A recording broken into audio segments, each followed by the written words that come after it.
A Xunta anunciou onte que Galicia eliminará os requisitos para poder converter os baixos comerciais en vivendas, unha medida moi ben recibida polos veciños da comarca.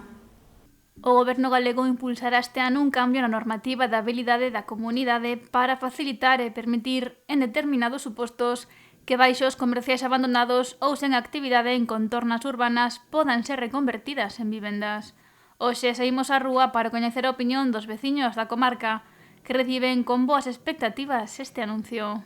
Bueno, pareceme unha boa opción, porque os baixos comerciales neste momento algúns non teñen salida, é unha maneira de darlle un ornato, un mantenimiento, principalmente nos cascos históricos. Nos cascos históricos son zonas que están bastante degradadas, máis que nada porque os baixos tuveron un momento de bo alquiler, de bo aluguer, vamos, pero que en este momento non están sacando o rendimiento que teñen que sacar, e é unha maneira de poder mantelos, de manter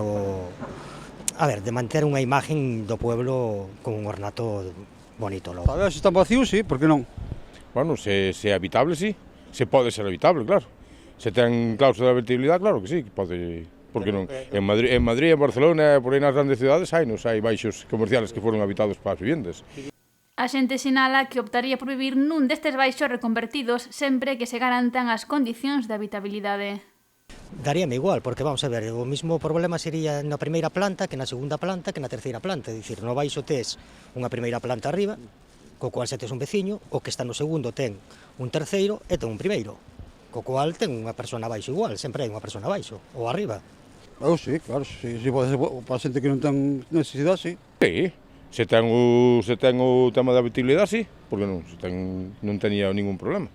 Tamén se agarda que esta normativa conte cun regulamento para garantir as condicións de habitabilidade en todos os baixos comerciais que pasen a ser vivenda. Pero vamos a ver, o que habría que facer, en principio, sería que os baixos comerciales que non están adaptados á habitabilidade, supoño que a Xunta sacará un decreto que regulará a habitabilidade que mantendrá o tema das salidas de fumes, as salidas, vamos a ver, os accesos, tendrá que regularse toda esa situación, porque se non se regula eso, pasa en cualquier parte de cualquier edificio. Se o primeiro non ten unha salida de fumes adecuada, o segundo vai a asumir esa salida de fumes, co cual tendrán que adaptarse, a comunidade de veciños tendrán que readaptarse, tendrán que facer que a comunidade de veciños se readapten.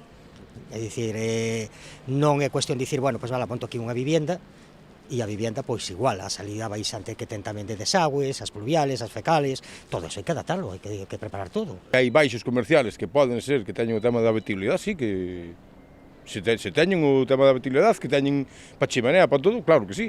Un baixo comercial, estamos falando dun baixo que pode ser dun restaurante, perfectamente pode ser habitable. Ora, se é unha tienda de electrodomésticos, unha tienda normal de roupa, aí xa non sería habitable, ou non tería tema de habitabilidade, porque non tería salida de gases, salida de fumes, aí xa habría que facer outro tipo de traballos. Claro, a xente dos pisos, claro, que dirán, eu queixaríame, se a mí me din que sí, que o baixo está preparado para ser habitable, sí, pois claro que sí, se non está preparado, pois se hai que facer obra, eu se vivo nun edificio, o baixo teñen que facer obra, me teñen que molestar a min, claro que me queixaría. Unha das razóns polas que a xente apoia esta iniciativa é que con esta opción haberá máis alternativas de vivenda para as persoas que o precisen.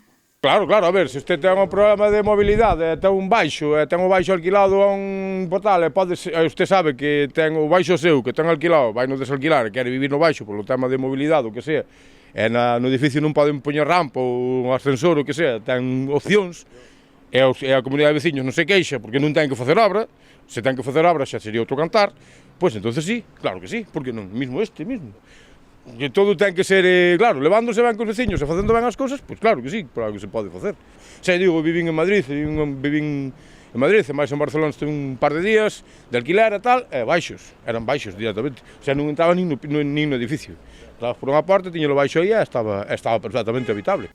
O presidente da Xunta, Alfonso Rueda, explicou onte que todos os cambios que queren incluir nas actuais normas de habitabilidade foron analizados e debatidos no seo do Observatorio de Vivenda de Galicia e tamén no Comité Asesor de Habitabilidade, un órgano de carácter consultivo co que se mantivo 3 reunións o pasado ano co fin de concretar as posibles cambios e melloras. A consulta pública previa para o anteproxecto do decreto desenvolverase ata o 13 de marzo.